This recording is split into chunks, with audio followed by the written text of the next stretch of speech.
Өлкөнү эч ким саткан жок. Это признаки. Ак сакалда эмессиң, көк сакалда эмессиң. Оозуңа карап сүйлө. Өлкөнү эч ким саткан жок. Силер мага рекреация объекттери дегенге определение берип койгулачы, бул эмне? Минюс рекреациялык объекттер дегенде ким өкмөттөн бере алат? Султан Абдрашитке мен жетишсиз айтып койдум окшойт, кемчил. Ким бере алат? Жооп берип коелучу. Ысык-көл экологиялык экономикалык тутумун туруктуу өнүктүрүү жөнүндө мыйзамдын биринчи беренесине ылайык рекреация объекттери бул менчигинин формасына жана ишкердик ишти жүзөгө ашыруунун укуктук формасына карабастан эс алуу, ден соолукту чыңдоо, туризм үчүн пайдалануучу рекреациялык мейманканалык кызматтарды, ден соолукту чыңдоо, жашап туруу, эс алуу, туризм боюнча кызматтарды көрсөтүүчү Ысык-көл биосфералык аймагынын чегинде жайгашкан пансионаттар, курорттор, эс алуу үйлөрү, коттедждик шаарчалар, конок үйлөр жана башка объекттер кирет. Жок, силер бул определенияны каяктан алдыңар? Бул аныктама ошол мыйзамда көрсөтүлгөн биринчи беренесинде. Ойлоп чалып эле чыгарып атасыңар да, башты айлантырып атасыңар да. Силердин могу законду, мыйзамды жазган адамдардын ойлоп чыгарганы да бул. Бул объективное определение эмес, объективное определение рекреация объекттери деп ошол именно эс алуу жерлерди айтат. Ошол жерде сууларды, карларды, тоолорду, токойлорду и так далее. Именно жерди айтат. Болгондо дагы силер эң жакшы жерлерди сатканы жатпайсыңарбы? Эмне башты айлантасыңар? Жөн эле хочется продать дебейсиңерби анан көрө? Жөн эле саткыбыз келип атат дебейсиңерби? Ошол жерди сатып туруп бизнес кылыш керек дебейсиңерби анан көрө? Себебиден бул жерде бул законду жазганыңар, мына бу жерде... Уруксат Султан Абдрашитов. Жок, токтоп туруңуз, мен сүйлөп алайын. Азыр бул жерде мындайда силер мына рекреация объекттери дегенге точно определение бергиле. Бул жерде мына Википедиядан карагыла, башка жактардан карагыла рекреация объекттери деп конкретно эле жазылган ал жерде. Это общепринято. Кийин эгер ал эмеси иностранец, кийин претендовать эткенде силердин могу эмеңерге карабайт. Силер жазган законуңарга. Алар международный определенияга карайт. А Википедияда именно эл аралык определение тактама жазылган. Рекреация объекттери эмне экен. Ал жерде конкретно айтылган. Бул эс алуу жерлер деп конкретно эле. Кечиресиз, окуп коеюн эми. Окуп кой. Состав земель рекреационного назначения хода земель. Каяктан окуп атасыз? Сиз айткандан, Википедиядан. Ну-ка давай. Назначение земельных участков, на котором находятся дома отдыха, пансионаты, кемпинги, объекты физической культуры, спорта, туристические базы, стационарные палаточные туристические лагеря, детские туристические станции, туристические парки дейт. Мына сиз айткан жер. Биз астынан алган жокпуз да, бизде ошол. Анда могу жерге ошентип жазгыла. Макул, жазып коелу. Могу жерге ошентип жазгыла, что үстүндөгү объекттер деп жазгыла. Ошентип эле жазылып турат, бияктан ниетибиз ошол эле, Султан Абдрашитов. Башка ниетибиз жок. Анан кийин дагы бир жерде мындай да. Силердин бул азыр бул законду чыгарып атканыңар, силердин или там өкмөттүнбү, өкмөттүн скорее всего. Целое агентстволорду түзүп алгансыңар по привлечению инвестиций, инвестиция тартуу боюнча. Биз түзүп алган эмеспиз. Жок, токтоп туруңуз. Өкмөткө айтсаңыз. Өкмөт түзүп алган, андан тышкарыдан тысячу людей занимается этим делом. Ошого карабай, инвестиция тарта албайганыңардын белгиси бул. Вот, өкмөттүн. А силер инициировать этип атпайсыңар муну? Биз өкмөткө жардам берели деп атабыз да. Себеби эмне болуп атат, Султан Абдрашитов? Эгер өкмөт инвестиция тарта албаса, тартканга жардам берели. Жок, тарта албай атса, эмнеге силер алардын бечелдигини колдоп, мындай кылып сатууга уруксат бересиңер? Максатыбыз элге жардам берүү да. Элге жардам эмес, бул элге жардам эмес. Инвестиция өкмөткө жамаага келбейт. Просто өкмөттүн бечелдигини колдоп атасыңар. Өкмөттүн бечелдигини колдоп атасыңар. Булар өздөрү инвестиция тарта албай, эми сатып ататтар. Ошондуктан башты айлантпагыла. Могу жерде рекреация объекттери дегенде вообще-то общенародное эмеге определение эмне экенин давайте установить эткиле биринчи. Четко установить. Сошлитесь на конкретный международный документ, там, где рекреация объекттери эмне экенин эме кылгыла деп. Википедияда эле мындай ар түрдүү жазып коюшу мүмкүн. Тем более азыр токтоп туруңуз. Википедия, мен деле ошол эле Википедиядан караганмын эмеден. Жана Google'dan, Google итетип атып. Google'dan карагыла. Google'dan карагыла.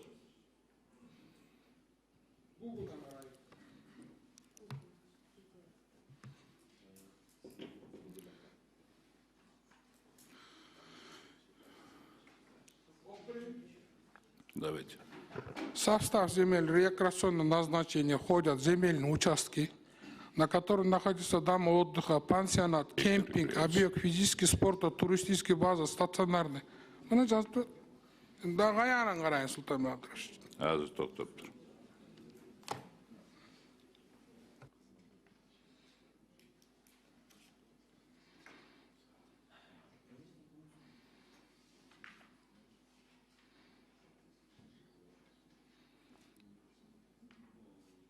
Султан Абдрашевич, бұл жерді сату жөнінде тақыр сөз жоқ. Мына Құдай бұйырса, Қарқарада чоң лыжный базалар салынып атат. Асман шары 10 күндөн кийин салынат деп атат. 100-дөгөн, 200-300 миллиондогон мүлктөр Ысык-Көл областына туристический база, лагерлер салынат деп атат. Ошолорду чет өлкөлүк жарандар каалаганы алса, уруксат берсек жаманбы? Биздин жарандар деле Турцияда, Аланиядан, башка чет өлкөдөн, Болгариядан, Грециядан виллаларды алып атышпайбы? Бизге келип деле, бизге араб туристтер Россиядан, Казакстандан, Өзбекстандан келип мүлк алса жаманбы? Аэропорттон баштап Ысык-Көл областына барганга чейин $1000 долларды таштайт бир турист. Анын үйүн үстүндөгү, жердин үстүндөгү коттеджин же пансионаттагы мындай многоэтажный үйдөгү үйүн, квартирасын эртең көтөрүп кетип калбайт да. Биздин ниетибиз эле ушул, Султан Абдрашевич, башка ниетибиз жок.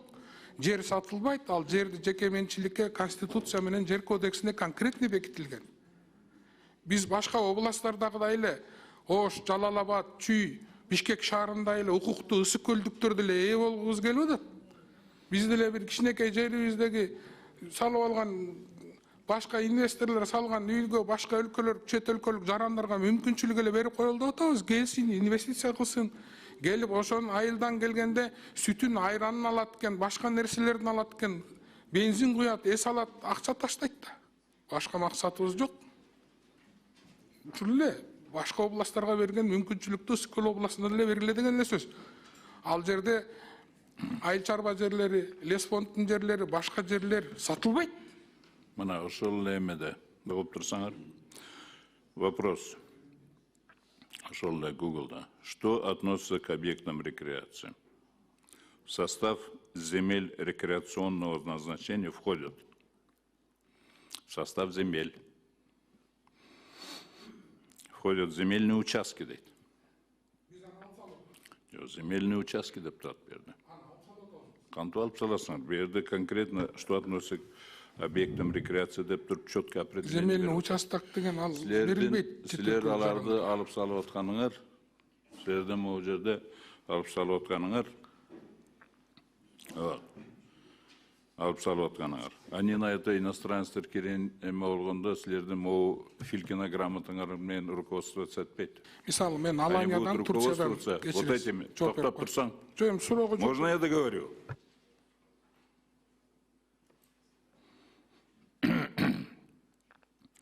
Мына, в состав земель рекреационного назначения, дейт, мына, входят земельные участки деп турат,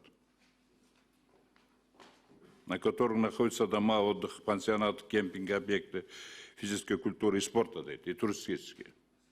Именно земельные участки, на которых находятся. Поэтому БРД рекреационные объекты, деп тур, рекреационные объекты алып салгыладан конкретный жазгыла. Объекты, находящиеся, перечислите прям конкретно. Именно ошону только алганга, ошондой мааниде жазыла.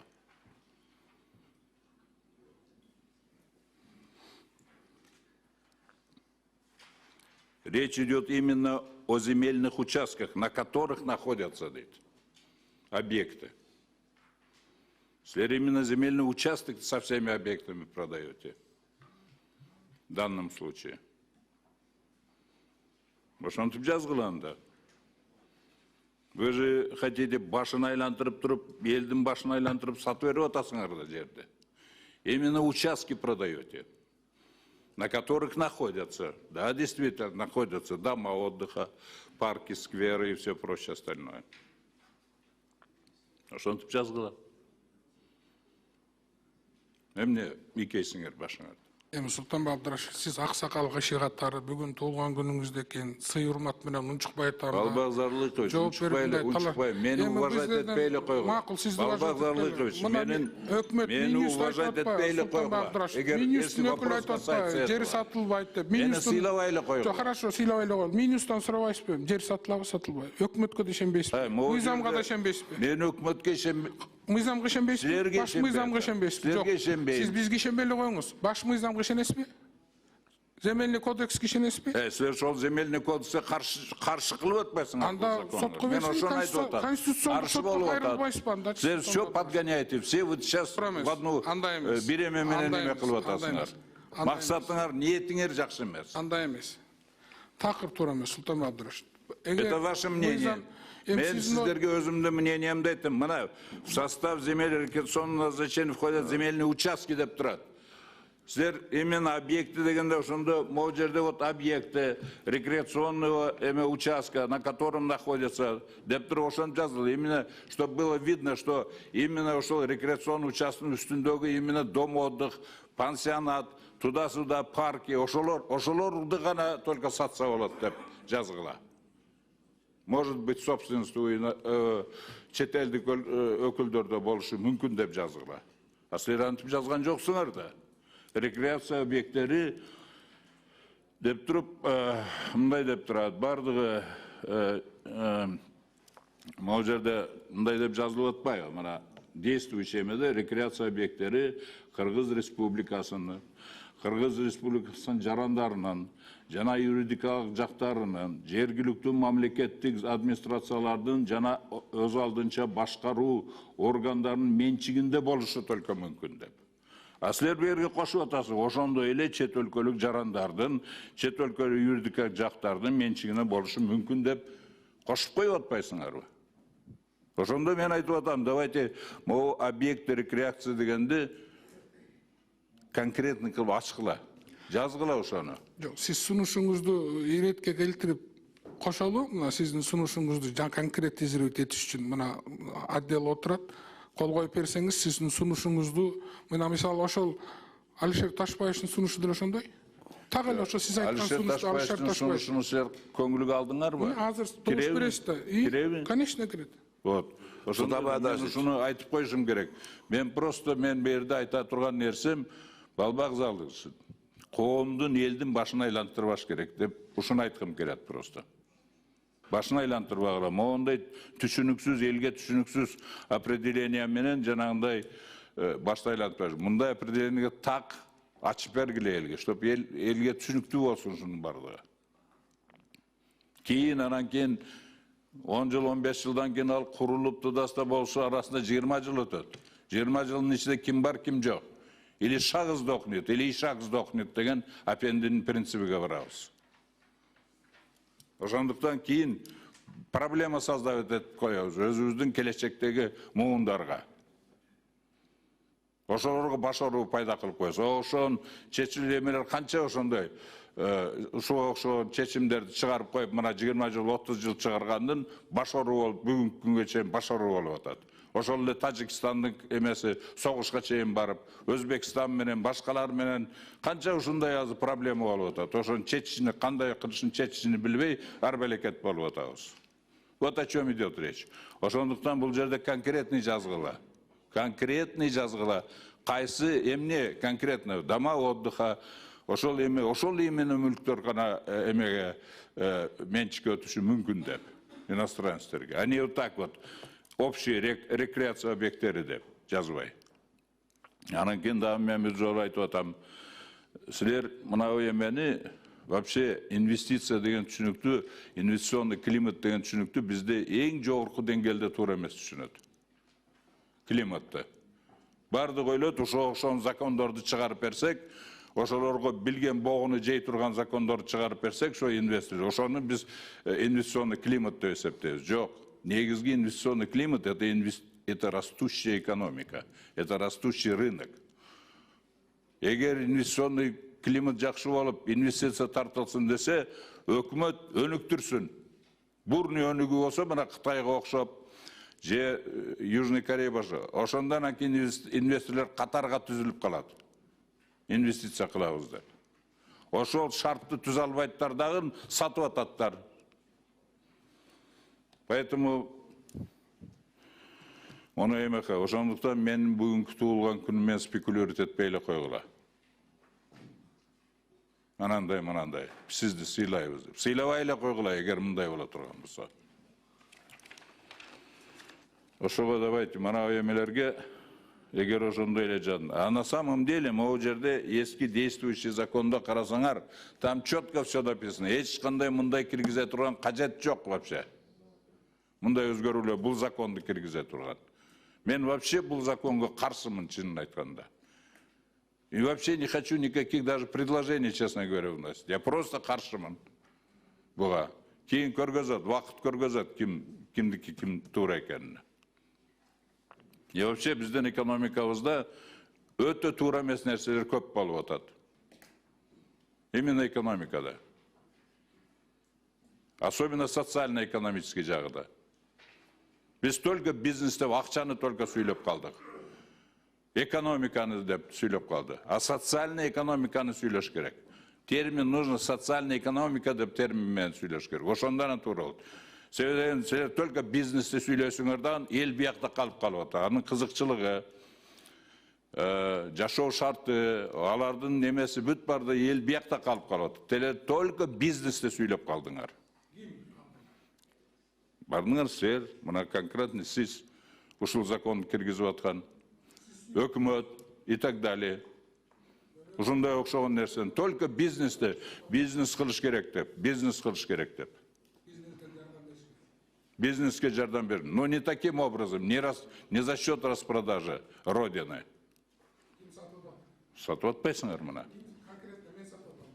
Конечно, раз ушундай закон киргизип атканыңардан кийин. Азыркы сөзүңүздө мен сизди сотко кайрыламын. Өлкөнү сатып атасыз деп. Өзүңүз билиңиз.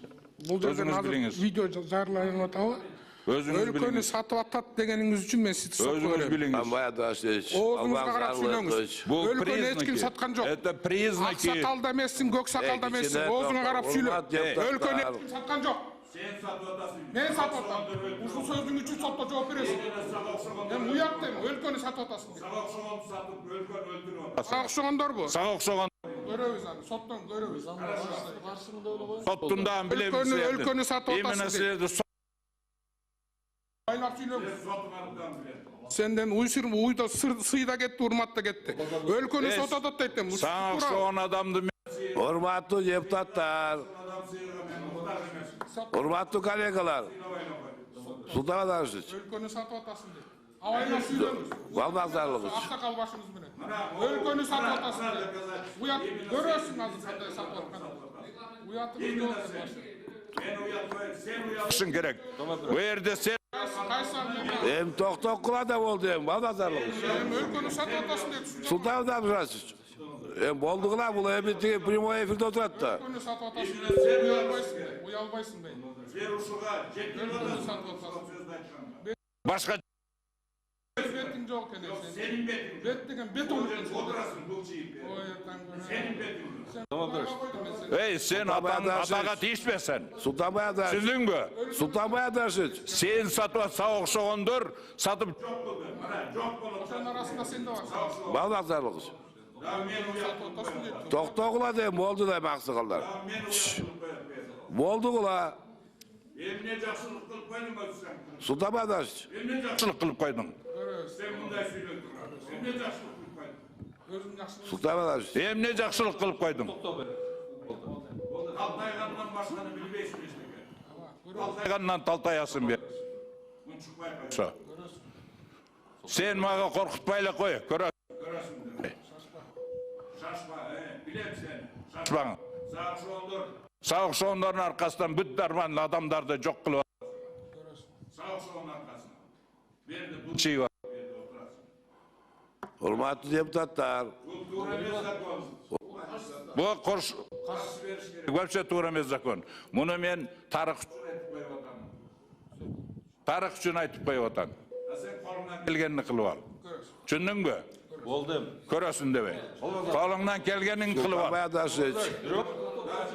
Meni de uyatta. Kişine söz başkalarına verelim.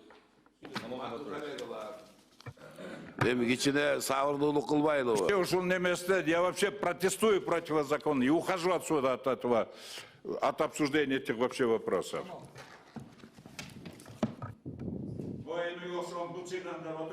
Шамал, sen kanda olganını da biliriz. Kanda gubernatör varında ende kıl işlegenini de biliriz. Gubernatör olan Kanda kılganını da biliriz. senin gubernatör Evi toktat kola. Kanda kılganını da biliriz. Ende olup bittiğini de biliriz.